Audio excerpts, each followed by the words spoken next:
America வந்து நான் 100% வரி போடுவேன் அப்படின்னு சொன்னா, சீனாவால அப்படின்னா நாங்க ஏற்றுமதி பண்றதுல இந்தந்த பொருளை அனுப்ப மாட்டோம் உனக்கு அப்படின்னு சொல்ல முடியும். அது என்ன பொருள்? அரிய தனிமங்கள், மேக்னெட், காந்தங்கள். இதை அனுப்ப மாட்டேன்னு சொன்ன அடுத்த நிமிஷம் நான் வந்து இந்த வரி போடுவேன், அதை 60 நாள் கழிச்சு போடுவேன், 90 நாள் கழிச்சு போடுவேன்னு நாளை இழுத்தடிச்சிட்டாரு ட்ரம்ப். ஏன்னா அது இல்லாம இங்க கார் தயாரிப்பு நடக்காது, அது இல்லாம இங்க கம்ப்யூட்டர் தயாரிப்பு நடக்காது. சீனா கொடுக்குற அந்த பொருளை வச்சுதான் இன்னொரு பொருளா மாத்தணுங்கிற ரகசியம் அல்லது அந்த தேவை சீனாவுக்கு தெரியுது. அப்ப இது எவ்வளவு காலம், நீண்ட காலம் உழைச்சு இதை கட்டமைச்சிருப்பாங்க. இந்த கட்டமைப்புங்கிறது நம்ம கையில நாமளும் செய்ய வேண்டியது.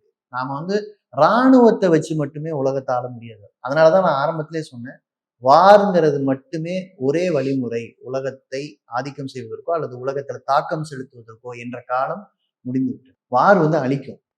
பருவநிலை மாற்றத்தை நீங்க எந்த குண்டை வச்சு தடுப்பீங்க? பருவநிலை மாற்றம் உலகத்தையே அழிக்க போகுதுன்னா அதுக்கான டெக்னாலஜிக்கல் டெவலப்மெண்ட்டை கொண்டு வரலைன்னா நீங்க வந்து பருவநிலை மாற்றத்தை எதிர்கொள்ளவே முடியாது. ஏன்னா எல்லாருக்கும் கரண்ட் வேணும்.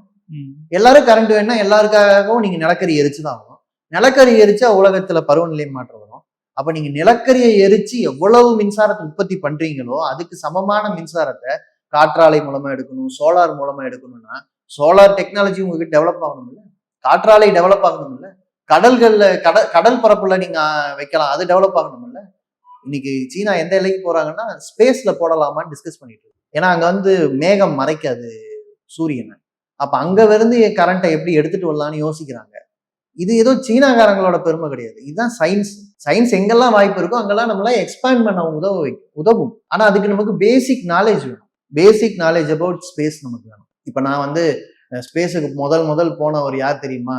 நீல் ஆம்ஸ்ட்ராங் கிடையாது, அது வந்து ஆஞ்சநேயர் தான்னு சொல்ற ஒரு அரசியல் தலைவர் நம்ம ஊர்ல வச்சுக்கிட்டு நம்ம குழந்தைங்கிட்டே போய் அதை சொல்லி கொடுத்துட்டு எப்படி நம்ம இந்த ஏரியாவுக்கு நம்ம போவோம்? ஆனா அது நீல் ஆம்ஸ்ட்ராங்கும் கிடையாதுங்கிறது அவருக்கு தெரியாது. அது யூரி ககாரின், அது சோவியத் யூனியன் இருந்தப்பே ஸ்பேஸுக்கு முதல் மனுஷன் போயிட்டு வராங்க. ஆனா அதையும் தெரியல, நீல் ஆம்ஸ்ட்ராங்னு நினைச்சிட்டு இருக்காரு, அதையும் தப்பா சொல்லி தர்றாரு.